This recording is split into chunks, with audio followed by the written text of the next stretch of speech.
Breaking news చూస్తున్నాం. ఇవాళ కాళేశ్వరం ప్రాజెక్టుని రాష్ట్ర స్థాయి బృందం పరిశీలించనుంది. బ్యారేజీలపై పూర్తిస్థాయి నివేదిక రూపొందించి నేషనల్ డ్యామ్ సేఫ్టీ అథారిటీకి రిపోర్ట్ ఇవ్వనున్నారు. రిపోర్టు ఆధారంగా నేషనల్ డ్యామ్ సేఫ్టీ అథారిటీ ప్రాజెక్టును విజిట్ చేయనున్నట్లు తెలుస్తోంది. అన్నారంలో 49వ వెంట్ వద్ద లీకేజీ రావడంతో పరిశీలించడానికి రాష్ట్ర స్థాయి బృందం వెళుతుంది. ఇక రాష్ట్ర స్థాయి బృందంలో central soil and research station బృందం, ఇతర సభ్యులు కాళేశ్వరం ప్రాజెక్టులోని డ్యామ్ల డ్యామేజ్కి కారణాలు తెలపాలంటూ ఎన్డీఎస్ఏకి నెల 13న ఇరిగేషన్ సెక్రటరీ రాహుల్ బొజ్జా లేఖ రాశారు. అన్నారం సుందిల్లా బ్యారేజీల్లో పూర్తిగా నీటిని తొలగించి లీకేజీలు గుర్తించున్నారు. ఈ వారంలోనే బ్యారేజీని కూడా మరోవైపు పరిశీలించేందుకు ఎన్డీఎస్ఏ బృందం రానున్నట్లు తెలుస్తోంది.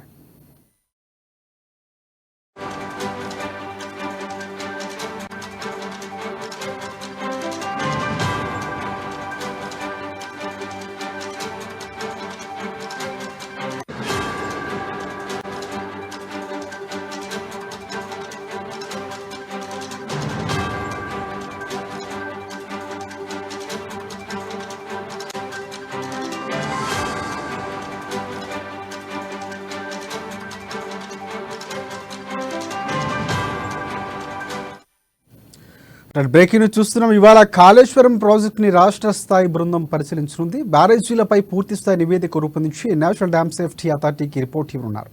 రిపోర్టు ఆధారంగా నేషనల్ డ్యామ్ సేఫ్టీ అథారిటీ ప్రాజెక్టును విజిట్ చేయనున్నట్లు తెలుస్తోంది.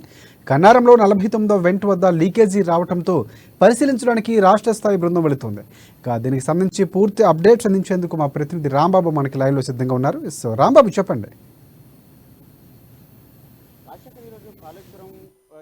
రాష్ట్ర స్థాయి బృందం అయితే కాళేశ్వరాన్ని పరిశీలించడానికి వెళ్తా ఉన్నారు. ఈ యొక్క కాళేశ్వరానికి సంబంధించినటువంటి అంశంలో ఇప్పటికే ఇటు భారీ స్థాయిలో అవినీతి జరిగిందని చెప్పేసి రాష్ట్ర ప్రభుత్వం భావిస్తున్నారు. దీనికి సంబంధించి విజిలెన్స్ అధికారులు కూడా నివేదికలు ఇవ్వడం జరిగింది. మరొక వైపు ఇప్పటికే మేడిగడ్డకు సంబంధించినటువంటి అంశం, మేడిగడ్డ కుంగిపోవడం, అదే దానికి సంబంధించి 16 నుండి 21 వరకు పిల్లర్లు కుంగిపోవడంతో నేషనల్ డ్యామ్ సేఫ్టీ అథారిటీ అధికారులు కూడా వచ్చి దాన్ని విజిట్ చేయడమే కాకుండా దానికి ఒక రిపోర్ట్ కూడా ఇవ్వడం జరిగింది.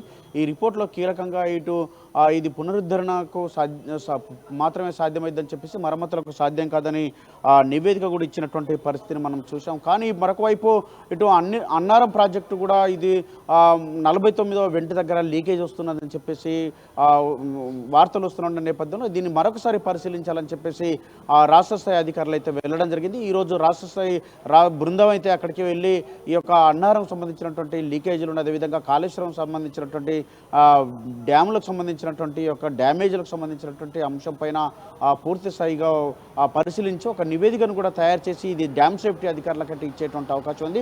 తర్వాత ఈ యొక్క నివేదికను, రిపోర్ట్ను కీలకంగా ఆధారం చేసుకొని డ్యామ్ సేఫ్టీ అధికారులు కూడా మరొకసారి కూడా తెలంగాణకు వచ్చేసి ముఖ్యంగా కాళేశ్వరం దాని కింద ఉన్నటువంటి ప్రాజెక్టులకు, బ్యారేజీలకు సంబంధించినటువంటి పరిశీలన మరొకసారి చేసేటువంటి అవకాశం ఉంది. ఒకే ప్లాన్ తోటి మేడిగడ్డని ఏ విధంగా అయితే ప్లాన్తో నిర్మాణం చేశారో సేమ్ అదే ప్లాన్ తోటి సుందిల్ల బ్యారేజ్ కానీ అన్నారం బ్యారేజ్ కానీ ఈ 2 బ్యారేజీలు కూడా నిర్మాణం చేసినటువంటి నేపథ్యంలో ఈ 3 ఇప్పటికే మేడిగడ్డ కుంగిపోయిన నేపథ్యంలో దీనిపైన అన్నారం సుందిల్లో కూడా అలాంటి ప్రమాదమే ఉన్నదని చెప్పేసి వార్తలు వచ్చినటువంటి నేపథ్యంలో ఇప్పటికే ఈ పరిశీలనకు వెళ్ళినటువంటి బృందం అయితే రిపోర్ట్ అయితే ఇవ్వనుంది. మరొక ఇప్పుడు అన్నారంగు ఇది లీకేజీకి సంబంధించినటువంటి అంశంలో రాష్ట్ర ప్రభుత్వం సీరియస్గా ఉంది. ఒక ప్రాజెక్టు ఇబ్బందిలో పడ్డదంటే రెండో ప్రాజెక్టు కూడా ఈ విధంగా ఉంటాయి. రైతులకు నీరు ఏ విధంగా ఇవ్వాలని చెప్పేసి సాగునీటికి చాలా కష్టమవుతుందని చెప్పేసి దీనివల్ల ఇటు మొత్తం కాళేశ్వరం ప్రాజెక్టు మనగడే ప్రమాదంగా మారిందని చెప్పేసి రాష్ట్ర ప్రభుత్వం భావిస్తున్నది.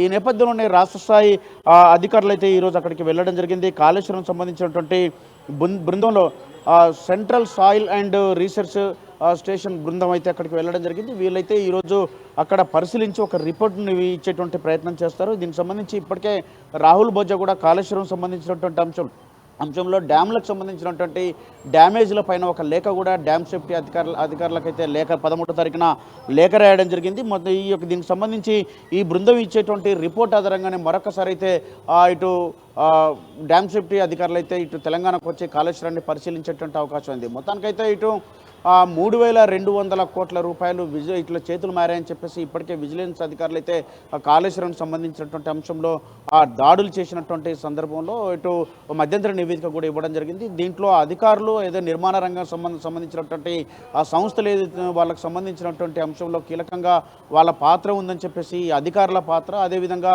ఈ యొక్క నిర్మాణ రంగానికి సంబంధించినటువంటి సంస్థల యొక్క ప్రమేయం పైన కూడా విజిలెన్స్ అధికారులు, ఇటు ఎన్ఫోర్స్మెంట్ డైరెక్టర్ అధికారులు కూడా, ఈడీ అధికారులు కూడా దీనిపైన దర్యాప్తు చేస్తూ ఉన్నారు. మొత్తానికైతే దీనికి సంబంధించి వాళ్ళ యొక్క పాత్ర ప్రమేయం పైన ఎవరెవరు ఉన్నారని ఆరాధించేటువంటి ప్రయత్నంలో భాగంగా వీళ్ళందరూ పాత్ర సూత్రధారులు ఎవరైతే ఉన్నారో వాళ్ళందరిపైన కూడా కఠినమైనటువంటి చర్యలు తీసుకునేందుకైతే రాష్ట్ర ప్రభుత్వం సిద్ధంగా ఉన్నట్టు తెలుస్తోంది.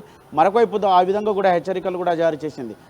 ఇంకోవైపు ఈ యొక్క మేడిగడ్డ అంశంలో ఇటు ఒకవైపు ఈ ప్రాజెక్టు మొత్తం కూడా అంటే డ్యామ్ మొత్తం కూడా, బ్యారేజ్ మొత్తం కూడా ఇది పూర్తి స్థాయిలో దెబ్బతిన్నటువంటి పరిస్థితుల్లో పునరుద్ధరణకు సాధ్యం కాదని, దాని నిర్మాణానికి అంటే మరమ్మతులకు సాధ్యం కాదని చెప్పేసి ఇప్పటికే డ్యామ్ సేఫ్టీ అధికారులు చెప్పినటువంటి నేపథ్యంలో దాన్ని పునర్నిర్మాణం చేపట్టాలని చెప్పేసి, పునరుద్ధరణ చేయాలని చెప్పేసి చెప్తా ఉన్నారు. మరి పునరుద్ధరణ సాధ్యమవుతుందా, లేదంటే 6 నుండి లేకపోతే అక్కడ ఉన్నటువంటి 21 పిల్లర్లు, లేకపోతే దాని పక్కన ఉన్నటువంటి మరో 2-3 పిల్లర్లు, అటు 2-3 ఇటు 2-3 తోటి మొత్తం ఒక 10-12 పిల్లర్లు తీసేసి చేస్తారనేది చూడాలి. మరి ఎందుకంటే దీనిపై సాధ్యాసాధ్యాలకు సంబంధించినటువంటి అంశం పైన నిపుణుల కమిటీతోటి కూడా సూచనలు తీసుకొని నిపుణుల కమిటీ టెక్నీషియన్స్ ఏ విధంగా చెప్తే దాన్ని ఫాలో అవుతామని చెప్పేసి రాష్ట్ర ప్రభుత్వం చెప్తా ఉంది. కాబట్టి ఇప్పుడు ఈ యొక్క మేడిగడ్డకు సంబంధించినటువంటి అంశంలో ఇప్పుడు ఫైనల్గా టెక్నీషియన్స్ నిపుణులు ఇచ్చేటువంటి సూచనలు సలహాలే కీలకం కానున్నాయి.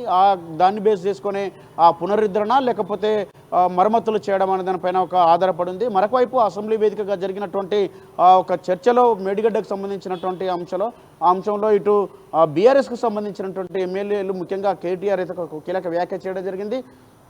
అక్కడ మరమ్మతులు చేయొచ్చు, 2-3 పిల్లర్లు తీసేసి మరమ్మతులు వెంటనే చేయొచ్చు. అదేవిధంగా రైతులకు ఇప్పుడు దానికంటే ముందుగానే, ఆ మరమ్మతుల కంటే ముందుగానే దాంట్లో ఉన్నటువంటి నీళ్లు రైతులకు ఇవ్వమని చెప్తా ఉన్నారు. కానీ ముఖ్యమంత్రి రేవంత్ రెడ్డి, అదేవిధంగా మంత్రులు, అక్కడ ఉన్నటువంటి సభ్యులు కూడా తీవ్రస్థాయిలో ధ్వజమెత్తడం జరిగింది, విమర్శించడం జరిగింది. ఇదేం పద్ధతి, ఎలా సాధ్యమవుతుందని చెప్పేసి ఈ యొక్క బ్యారేజ్ని బీఆర్ఎస్ శ్రేణులకే అప్పచెప్తాం, బీఆర్ఎస్ మాజీ మంత్రులు, మాజీ ముఖ్యమంత్రి, అదేవిధంగా కేటీఆర్ మీకే అప్పచెప్తాం, ఏ విధంగా దీంట్లోకి నీళ్లు తీసుకొస్తారో, ఏ విధంగా నీళ్లు నింపి రైతులకు నీళ్ళు ఇస్తారో మీరే చెప్పండి, నిర్వహణ బాధ్యత మీకే అప్పగిస్తామని కూడా చెప్పినటువంటి పరిస్థితిని మనం చూసాం.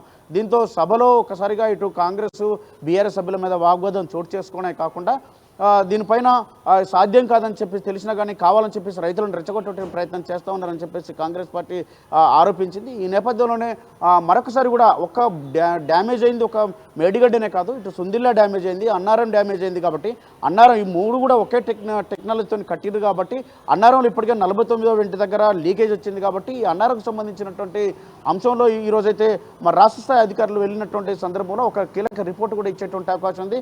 రిపోర్ట్లో ప్రధానంగా 3 ఒకే టెక్నాలజీతో కట్టారు, నాసిరకమైనటువంటి పనులు మొదలుపెట్టారని చెప్పేసి, దీంట్లో లాభార్జనే ధ్యేయంగా పనిచేశారు తప్ప ఇక్కడ మేలిమి అంటే నాసిరకమైనటువంటి పనులతో చేశారు, మేలు రకమైనటువంటి పనులు చేయకుండా నాణ్యత లోపించిందని చెప్పేసి ఆరోపణలు వస్తున్నటువంటి నేపథ్యంలో ఇప్పటికే దానికి సంబంధించినటువంటి అధికారులు కానీ, లేకపోతే 2016లో ఇది ఎప్పుడైతే నిర్మాణం చేపట్టారో దానికి 2019లో ఇది ప్రారంభించినటువంటి సందర్భంలో 2019లోనే దీనికి సంబంధించి అధికారులు నిర్లక్ష్యం చేయడం మూలన అప్పుడే దీనికి సంబంధించినటువంటి క్రాక్స్, బ్లాక్స్ వచ్చినటువంటి పరిస్థితిని మనం చూసాం. దీంతో ఒక మేడిగడ్డనే కాకుండా మిగతా బ్యారేజ్ల పరిస్థితి కూడా ప్రమాదకంగా మారింది.